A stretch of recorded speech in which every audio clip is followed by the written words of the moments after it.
আমরা যারা বাঙালি ভাত প্রিয় তাদের নিত্যদিন ভাত রান্না হয়। অনেক সময় বাড়িতে ভাত বেশি হয়, সেই বেশি ভাতটাকে আমরা ফেলে দিই ডাস্টবিনে। সেই ডাস্টবিনে না ফেলে আমরা যারা ছাদ বাগানি অথবা বাগানি আছি তারা কিন্তু খুব সহজে জৈব সার তৈরি করতে পারি এই ভাত দিয়ে। তোমরা কি জানো এই বাসি ভাত অথবা পান্তা ভাতে কি গুণাগুণ আছে এবং প্রচুর পরিমাণে গাছের একটি পুষ্টিমৌল। চলো এই বাসি ভাত বা পান্তা ভাত কেন ব্যবহার করবে, কিভাবে ব্যবহার করবে, কিভাবে সার তৈরি করবে এবং প্রত্যেকটা গাছে দিয়ে প্রচুর পরিমাণে ফল ফুল সবজি কিভাবে ফলাবে। তোমরা ভিডিও শুরু থেকেই লক্ষ্য করো আমার ছাদ বাগানে সবজি কিন্তু ভীষণ ভালো হয়েছে এবং প্রত্যেকটা সবজি গাছের চেহারা দেখো অসাধারণ। আমি কিন্তু কোনো রাসায়নিক সার বা রাসায়নিক কীটনাশক ব্যবহার করিনি, সম্পূর্ণ জৈব উপায়ে ঘরে থাকা ফেলে দেওয়া উপকরণ দিয়েই ভিন্ন ভিন্নভাবে সার তৈরি করে সেটি ব্যবহার করছি এবং অসাধারণ রেজাল্ট পাচ্ছি। এবার চলো বাসি ভাত বা পান্তা ভাত কেন ব্যবহার করব। বন্ধুরা, ভাতে প্রচুর পরিমাণে থাকে শ্বেতসার বা গ্লুকোজ, যার সাহায্যে গাছ সহজেই সালোক সংশ্লেষ করতে পারে। এছাড়াও ভাতের ফ্যান, ভাতের মাড় বা চাল ধোয়া জল, এতেও কিন্তু সম পরিমাণ গুণ আছে। আমরা কিন্তু সেগুলো ফেলে দিই, আর আমাদের নিত্য প্রয়োজনীয় একটি জিনিস, আর সেগুলো প্রত্যেক দিনই আমাদের বাড়িতে থাকে। যাই হোক বন্ধুরা, এই সার কিভাবে তৈরি করবে চলো সেটাই শেয়ার করি। নমস্কার বন্ধুরা, গ্রিন গার্ডেনিং উইথ মল্লিকা। আশা করছি ভালো আছো, সুস্থ আছো, সবুজের সঙ্গে আছো। তুমিও তোমার ছাদ বাগানে ফল ফুল সবজি গাছ খুব সহজে করছো জৈব উপায়ে। তোমরা শুরু থেকেই লক্ষ্য করে দেখো আমার ছাদ বাগানে ভীষণ সুন্দর সবজি গাছ করেছি, এছাড়াও ফুল গাছেরও ভীষণ ভালো গ্রোথ। আমি কিন্তু সম্পূর্ণ জৈব উপায়ে এই ফল ফুল সবজি গাছ করছি।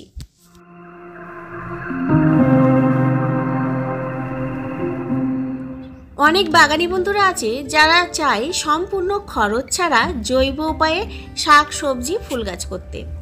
আমাকে অনেকেই কমেন্ট করেও জানিয়ে যায় যে জৈব উপায়ে কি পদ্ধতি আছে যে সহজে গাছের গ্রোথ ভালো হয়। তোমরা কি জানো আমরা বাজার চলতি হিউমিক অ্যাসিড কিনে আনি। হিউমিক অ্যাসিড না ব্যবহার করে আমরা কিন্তু এই ভাত ব্যবহার করতে পারি, এতে কিন্তু প্রচণ্ড পরিমাণে ভালো একটা রেজাল্ট পাবো। ভাত ভিন্ন ভিন্ন উপায়ে ব্যবহার করা যায়, আমি আরও একটি ভিডিওতে শেয়ার করেছি, আমার চ্যানেলে আছে। যাই হোক, এখানে লক্ষ্য করে দেখো আমি বেশ কিছু পরিমাণ ভাত নিয়েছি, আর সেই ভাতটা 5 থেকে 7 দিন জলে ডুবিয়ে রেখেছি। খুব বেশি জল দিইনি, অল্প একটু জল দিয়েছি, দিয়ে এইভাবে ঢেকে রেখেছিলাম। অনেকেরই প্রশ্ন থাকবে এই ভাত কি খুবই দুর্গন্ধ হয়? না, দুর্গন্ধ হবে না। জল দিয়ে এইভাবে 5 থেকে 7 দিন রাখবে, রাখার পরে ভাতটি ঠিক এরকম অবস্থায় চলে আসবে। তখন আমাদের মেন কাজটি করতে হবে। এবার দেখো এখানে আমি জল নিয়েছি বেশ কিছুটা, এখানে প্রায় 3 থেকে 4 লিটার মতো তোমরা জল নিতে পারো, গাছের পরিমাণও নিতে পারো বা অল্প পরিমাণ জল নেবে। নিয়ে ভাতটাকে ঠিক এইভাবে ভালো করে মিক্সড করবে। ভাতের যে নির্যাস সম্পূর্ণ গুলে যাবে জলের মধ্যে। এখানে চায়ের লিকারও নিয়েছি। তার আগে চায়ের লিকারটা ব্যবহার করার আগে আমি আরও একটি কাজ করতে হবে আমাদের, সেটি হলো জলটাকে খুব ভালো করে ছেঁকে নিতে হবে।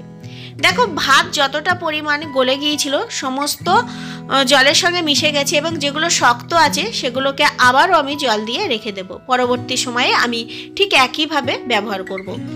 তো দেখো আমি খুব ভালো করে এইভাবে মিক্সড করে বেশ ভাতগুলোকে, শক্ত ভাতগুলোকে তুলে নিচ্ছি ছেঁকে। এবার যেগুলো জলের সঙ্গে মিশে গেছে, জলের সঙ্গে যে নির্যাসটা আছে সেটির সঙ্গে আরও বেশ কিছু উপকরণ আমাদের মিক্সড করতে হবে। এই যে তরল লিকুইডটা, এই লিকুইডটার একটা অসাধারণ রেজাল্ট পাবে। এখানে দেখো আমি চায়ের লিকার ব্যবহার করছি, ব্যবহৃত চায়ের লিকার ব্যবহার করছি। তোমরা অব্যবহৃত চায়ের লিকার ব্যবহার করতে পারো। যদি ব্যবহৃত চায়ের লিকার ব্যবহার করো সেক্ষেত্রে কিন্তু দুধ চিনি দেওয়া থাকলে ভালো করে ধুয়ে তারপর ব্যবহার করবে। তারপর এখানে ভার্মি কম্পোস্ট অথবা গোবর সার ব্যবহার করতে পারো। আমি এখানে গোবর সার ব্যবহার করলাম। 500 গ্রাম গোবর সার দিয়ে দিলাম, আর 100 থেকে 50 গ্রাম সরিষার খোল দিয়ে দিলাম। আমি 50 গ্রাম মতো সরিষার খোল দিয়ে দিলাম। এবার দেখো এখানে যে উপকরণটা দিচ্ছি, কাঠকয়লা, পেঁয়াজের খোসা এবং কলার খোসার লিকুইড দিয়ে দিচ্ছি। এই যে সারটি তৈরি করে তোমরা গাছে ব্যবহার করবে, প্রত্যেকটা গাছের চেহারা মাত্র 7 দিনে পাল্টে যাবে। আমি 100% গ্যারান্টি দিয়ে বলতে পারি প্রত্যেকটা গাছের চেহারা পাল্টে যাবে। এবার দেখো আমি এইভাবে ঢাকা দিয়ে রাখবো মাত্র 3 থেকে 4 দিন। ছাঁকনিতে ছাঁকার পরে যে শক্ত ভাতগুলো আছে সেগুলোকে আবার জল দিয়ে আমি 4 থেকে 5 দিন রাখবো।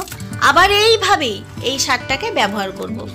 ভীষণ ভালো রেজাল্ট পাবে। সারা বছর জুড়ে এইভাবে এই সারটি তোমরা তৈরি করতে পারো এবং যে কোনো সবজি গাছ, ফল গাছ, ফুল গাছের গ্রোথ ভালো হবে।